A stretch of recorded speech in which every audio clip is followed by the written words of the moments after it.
So far, we have solved various problems on the methods of purchase consideration. In today's video, we are going to learn to solve problems of 15 marks. Okay, so before that, I just want to explain a simple note which is required for solving the problem. Now, this note is regarding reserves and surplus. See, now when the business is being purchased, in that case, we have to determine whether there is profit or loss for the business. Okay, so what we are going to do is we have to take purchase consideration which is paid by the transferee company. From that, you have to minus the share capital of transferor company. Transferor company in the sense selling company, the company which is being purchased. Okay, so that you are going to minus and determine whether it is capital profit or loss. Now, if the purchase consideration paid is more than the share capital of transferor company, that means it is capital loss. So how to deal with this capital loss?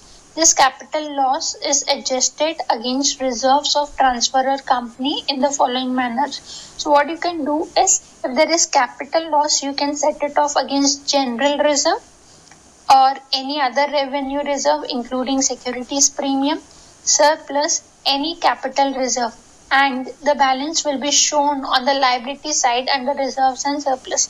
So here basically what we are doing is you are comparing your purchase price with the share capital of that company.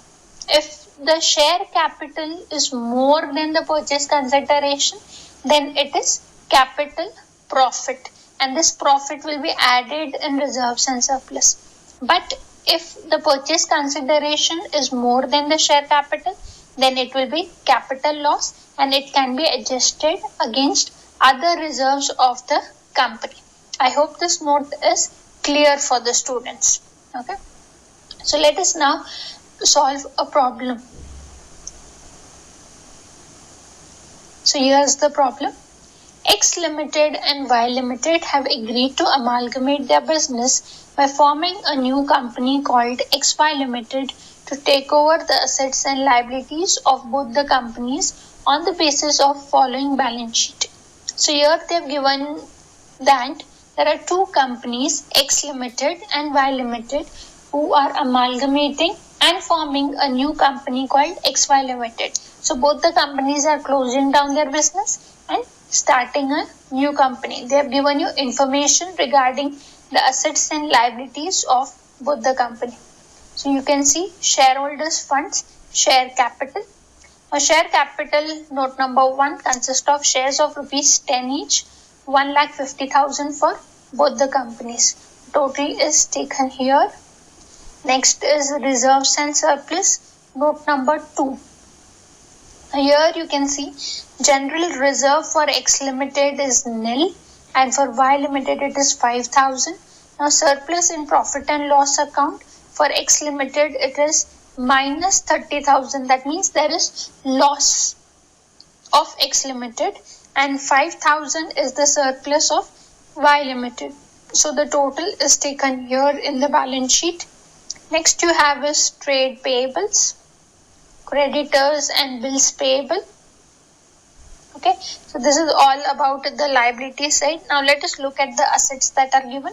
So tangible assets, buildings 35,000 and 50,000, furniture 45,000 each. Total is shown in the balance sheet. Next is goodwill. Now goodwill you can see it is only for Y Limited, that is 25,000. Next you have is stock 40,000 and 25,000. Debtors 17,500 and 35,000. Cash 10,000 and 15,000. So ascertain the purchase consideration of each company and prepare amalgamated balance sheet. Authorized capital of XY Limited is 5 lakh rupees divided into shares of rupees 100 each. So what you are supposed to do is you have to calculate purchase consideration and prepare amalgamated balance sheet. Both the things have to be done, and they have told you about the authorized capital of the new company. Alright, so first we will start with calculation of purchase consideration. Now, how to calculate purchase consideration? We have 5 methods for calculating purchase consideration. So which method should we choose here to calculate purchase consideration? Now, method to be chosen depends upon the information that is given in the problem. Now, if you look at the problem, they have given us only the balance sheet. That means we have information about the assets and liabilities of the company, except that no information about exchange of shares or any other value is given to us. Only information about assets and liabilities given. So we will make use of net assets method to calculate purchase consideration. Okay. So now how to calculate the purchase consideration? The formula is assets taken over minus the liabilities. Now look at the assets. You can see there is no information regarding any preliminary expenses or any fictitious assets. So we will consider all these assets. Okay, and when it comes to liabilities, we will consider this current liabilities because these are shareholders funds. We will consider only the liabilities. So trade payables will be considered. So from the assets, we will minus the liabilities, and that is how we will calculate purchase consideration. So let us solve the problem. Okay, so you need to prepare a format with 3 columns: particulars, X limited and Y limited. So first we will take the assets. So the first asset is goodwill. Now let us see what is the amount of goodwill. Now goodwill, you can see intangible assets goodwill for Y limited only it is 25,000. So let us take it here.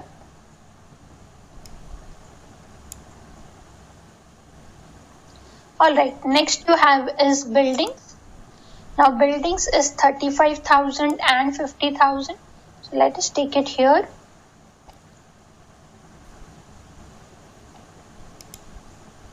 Alright, next we have is furniture, 45,000 for both the companies.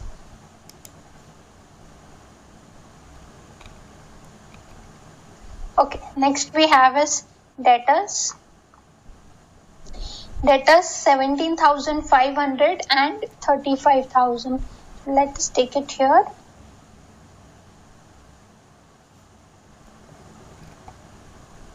Next you have is stock.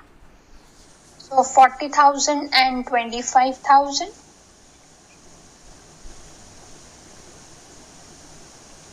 And last is cash, which is 10,000 and 15,000. So let us take that also.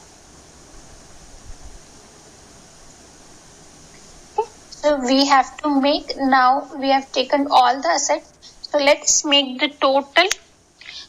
Okay, we have to add up all the assets. It will amount to 1,47,500 for X limited, and for Y limited it will be 1,95,000. Okay.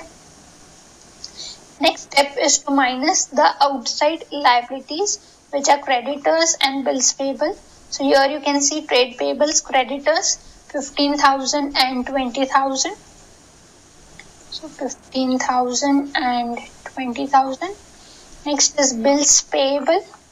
Bills payable is 12,500 and 15,000. 12,500 and 15,000. Okay, so we have to minus these liabilities from the total of assets and we will get our purchase consideration. So 1,47,500 minus 15,000 minus 12,500, it will be 1,20,000. And for Y limited, 1,95,000 minus 20,000 minus 15,000, it will be 1,60,000. Okay, so this is the purchase consideration. Okay, so we are done with the first calculation, that is ascertain the purchase consideration. We have calculated purchase consideration. I can see I have made one more column, that is for number of equity shares. See, now we are going to prepare balance sheet. So the first item in the balance sheet is shares. So we need to know what is the number of shares in the new company. The authorized capital is given to us. This is the authorized capital, that is maximum capital of the company. This is not actually issued. The number of shares issued are this purchase consideration. Okay, and here you can see the face value of each share is given, that is 100 each. So using this information we can calculate the number of equity shares. So this is as good as share capital which is issued for X Limited. So 1,20,000 divided by 100 will give us number of shares, which is 1200 for X Limited. Similarly for Y Limited, 1,60,000 divided by 100, that is 1600 shares. So we have also found the number of equity shares. I hope these calculations are clear. So this is purchase consideration. Now we have to prepare amalgamated balance sheet. Okay, so this is how we are going to prepare the balance sheet. We have to prepare it in the same manner that was given to us in the question. XY Limited balance sheet and a format with 3 columns, particulars, note and amount column. So first is equity and liabilities. In that we have shareholders fund. So share capital. So let us pass the first note for share capital. Now here you can see note number 1, share capital. Authorized capital is given to us here. You can see authorized capital of XY Limited is 5 lakh divided into shares of rupees 100 each. Capital is 5 lakh. It is not 5 lakh shares. The amount is 5 lakh. So we have taken it here. 5,000 shares of rupees 100 each, which amounts to 5 lakhs. Now this is authorized capital. It will not be shown in the balance sheet. It will be shown only in the notes. Next we will take is paid up capital, the shares which are issued. So just now we have calculated the number of shares, 1200 and 1600. So both the companies together we have to take, because both have closed down the business and a new company is formed. So we have to add the things and show it in the balance sheet. So 1200 shares of X Limited and 1600 shares of Y Limited, which amounts to 2,800 shares of rupees 100 each. So the amount will be 2,80,000. Okay, so the same we will show it. We will write the amount here, 2,80,000. Next is reserves and surplus. For reserves and surplus, we have to pass the special note which I explained before solving the problem. Okay, so we have to compare what? Purchase price with the share capital of both the companies. So let us first write it down here. Note number 2, reserves and surplus. In that we are calculating adjustment of reserves and surplus. First we will do it for X Limited. We have to take the purchase price. From that we have to minus the paid up capital.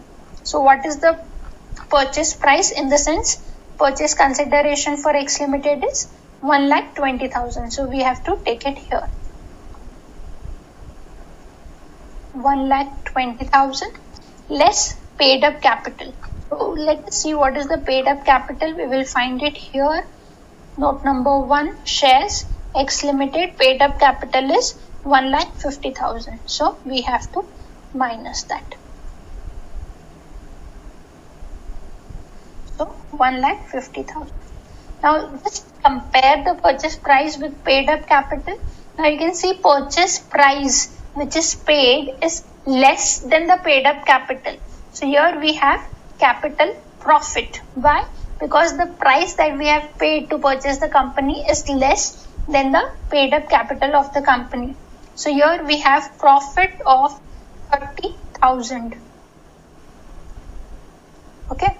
So now we have to adjust it with the reserves and surplus of the transferor company. So this is the profit. I hope you have understood. Purchase price is less than the paid up capital. Okay, 1,20,000 minus 1,50,000, you will get you will get minus 30,000, which determines that this is capital profit, not loss. If it was loss, we would have written it minus 30,000. Because it is profit, I am taking it as plus 30,000. From that, we have to adjust it with the reserves and surplus of that company. Now look at the reserves and surplus that are given of the company. You can see note number 2, General reserve for X Limited is nil, but we have deficit of 30,000 rupees, that is loss of 30,000 rupees. Okay, so this we have to adjust it with the capital profit. So that is minus 30,000. See, we have profit of 30,000 less we have to minus profit and loss balance. So the balance is 30,000. Okay, this is loss. This is minus 30,000. So what we are going to show in the balance sheet will be nil. Okay, so next we are going to calculate for Y Limited. So let us see what is the purchase price for Y Limited. Okay, so the purchase consideration for Y Limited is 1,60,000. So let us take it here, 1,60,000 less paid up capital. Now paid up capital we will find it in the problem. So let us have a look. Here you can see paid up capital is 1,50,000. So same we will take it here. Paid up capital 1,50,000. Okay. So let us compare the purchase price with the paid up capital. Purchase price is 1,60,000 and paid up capital is 1,50,000. So what does it mean? It means that there is a capital loss. Why loss? Because the purchase price that we have paid is more than the paid up share capital of the transferor company. So we have 10,000 as loss. Okay, so loss is 10,000. Okay, this capital loss can be adjusted with the reserves and surplus of the transferor company. So let us look at the problem if reserves and surplus of that company are given. So here you can see reserves and surplus of Y Limited, 5,000 general reserve and surplus in profit and loss account 5,000. So total 10,000 we have, which we can use to set off the loss. So let us take it here. General reserve 5,000. So below this capital loss we will take general reserve 5,000 and profit and loss balance also is 5,000. So please remember this is loss and this is the reserve. That means this is profit. So we can set off this loss against profit. You can see these both are equal. So that means the balance that we are going to show in the balance sheet will be nil. I hope both the calculations are clear to you. Okay, here you find profit because purchase price is less, and using this profit we have set off the loss of X Limited. When it comes to Y Limited, we have capital loss because purchase price paid is more than the share capital. Okay, so we got 10,000 rupees as loss, which we have set it off against the general reserve and profit and loss balance. So in total in the balance sheet reserves and surplus will be nil.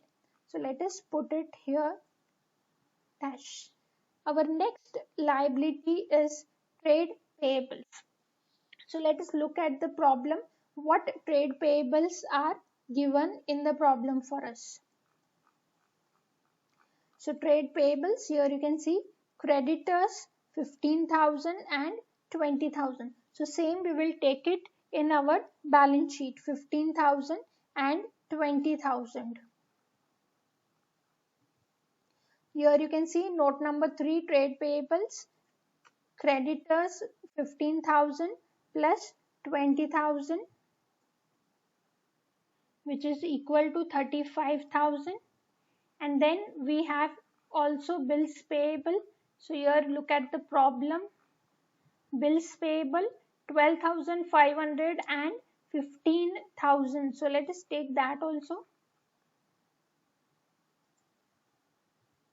12,500 and 15,000. So in total this is 27,500. Let us make the total of trade payables. So 35,000 plus 27,500. It will be 62,500. So same we will show it in the balance sheet. You can see here note number 3 62,500. So now we are done with the liabilities side. So let us make the total 2,80,000 plus 62,500.